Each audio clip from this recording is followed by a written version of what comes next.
Give me 5 minutes. What I'm going to do is to read the first part, getting the apartment in Little Italy, and then hopefully Sergey will be here. And if he's not there, we'll make our plans. This will take 5 minutes, okay? This is part number 4 of my pages, okay? And I'll read it loud. Okay, ready? Okay. My memoir continues. Getting an apartment in Little Italy. Everyone keep their eyes out for Sergey, okay? Because I promised Steve and Audrey I'd read something before they leave, and I was going to start painting and then read, but he's not here yet, so I'll just read this. Mid-October, 1978, Virginia saw someone moving furniture out of 86 Kenmare, around the corner from her loft at Spring and Lafayette. She told me to go over right away. There might be an apartment available. It was one of the larger buildings in Little Italy, with 30 units. There was a restaurant bar downstairs named Patrici's. I asked the bartender at Patrici's if there was an apartment for rent. He called out, "Danny!" And the owner came over to me, a nice Italian-American businessman in a suit, well-fed and contented. Danny Patrici greeted me. "I'm looking for an apartment for me and my teenage daughter," I pleaded. "I like this neighborhood and I work as a proofreader on 19th Street. Danny says, "Someone just moved out of 25. I'm curious to see it myself. Let's go up and look at it." We started climbing the stairs to the 6th floor.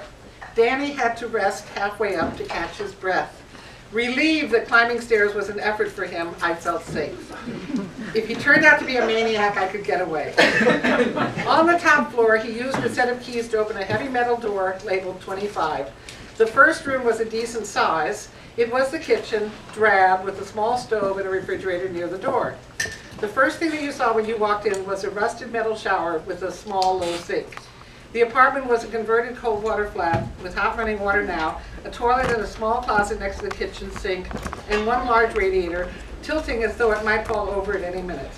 The floor sloped in and down from all sides. The kitchen had no charm, except for the good-sized window between the radiator and the toilet door. A doorway without a door, but still having a transom window above the place where a door once was, led to 2 very small rooms, each with a window. Horrible, horrible, I thought to myself. "What do you think?" Danny asked me. I lied. "I like it. It's perfect for my daughter and me. Can we rent it?" "How much will you pay?" he asked. Knowing that my friends were paying less than $100 for places better than this one, and knowing that there were, and still are, laws controlling the rents in this area, I stabbed him an amount. $200? Oh, he was not pleased. He scoffed. "You know I could get $300 for this place easily." "Of course you could," I shot back. "How about $250? Now, this is 1978, right? How about $250? "Okay, the sink is pretty bad, so I will give you a new sink. Here are the keys. Take them to my agent around the corner and tell him that Danny is renting apartment 25 to you." "And some paint for the walls?" I asked. "Yes, I will pay for the paint. I will pay for paint. You buy it and bring me the bill." Downstairs and outside, Danny told me to cross the street and to go to a building displaying large letters. He pronounced the name. It sounded to me like Pisa Caro. I tried to memorize the name, thinking to myself, Pisa Caro might mean dear Caro in English, so I chanted to myself, Pisa Caro, dear, Pisa dear, Pisa Caro, dear Pisa, while looking for the building. As we parted, we shook hands. It was something new for me, making a deal with a handshake. Danny was the ultimate generous padrone to be trusted, I thought, even if he was breaking the rent stabilization laws. Thanks to his sense of magnanimity, my daughter Tev and I would finally have a home. At last we could leave Mary Ann's loft on Ludlow Street.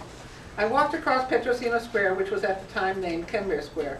I looked up and saw P. Zaccharo in huge letters across the top of 218 Lafayette Street. I walked in the front door and up the stairs to the 2nd floor. Danny sent me, I first told his secretary, and then, escorted by her to the front office, I greeted an old man who sat behind an imposingly large desk which took up most of the space in his office. Danny sent me. He said that I can rent apartment 25 at 86 Kenmare. The old man was Max Isaacs. "You can't rent that apartment. We have someone waiting for it," he said. The next moment was divine and memorable, my great triumph of logic and luck. I held the keys up next to my face, jiggling them ever so gently, and I said, "Danny gave me the keys." Mr. Isaacs never liked me after that, so it was a costly victory. Just then the phone rang. Hello, Mr. Isaacs said. Yes, sir. A pause. Yes, sir. Yes, I will. Another pause. $250 a month. Yes, sir. I will prepare a lease. Suppressing anger, he looked at me and said, write your name on this piece of paper. Come back in half an hour and I will have a lease ready for you to sign. Later, I sat in a chair next to a desk in the center of the Pisa Caro office and looked over the lease that Mr. Isaacs had prepared for me. I began to write my name on the line next to the X when a tall, thin man came out of the back office. Wearing a tie and white shirt with the sleeves rolled up and holding papers in one arm, he leaned over me menacingly. I wouldn't sign that lease if I were you, he said. There will never be any repairs done in that apartment. I looked him fiercely in the eye. Do you do the repairs? I asked him. He backed off a little. No, he answered. I learned later that it was John Zaccaro, son of the founder, Pisa Caro. And you don't know, right? Then you don't know, you're also young. And the husband of the woman who ran for vice president on the Democratic National ticket, right? Yeah. One of your representatives from Queens. He was the husband of a representative from Queens. Geraldine Ferrara. So I found out it was her. So then I will take my chances, I said.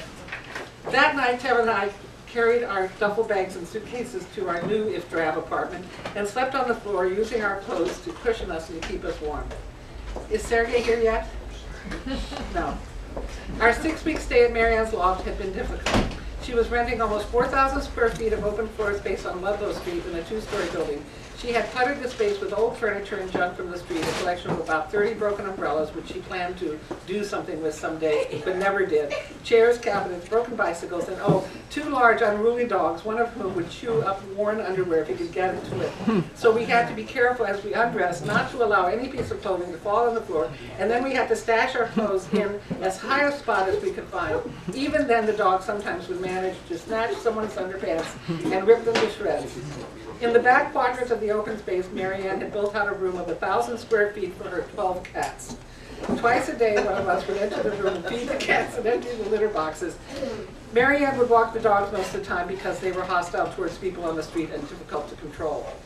When she first rented the raw loft above a hardware store, she installed a tub, sink, and toilet, all of which functioned well. Then she put up studs for drywall to enclose the bathroom space. But there was no drywall up yet when Teva and I moved in. So we all had to avert our eyes whenever anyone used the bathroom or bathed.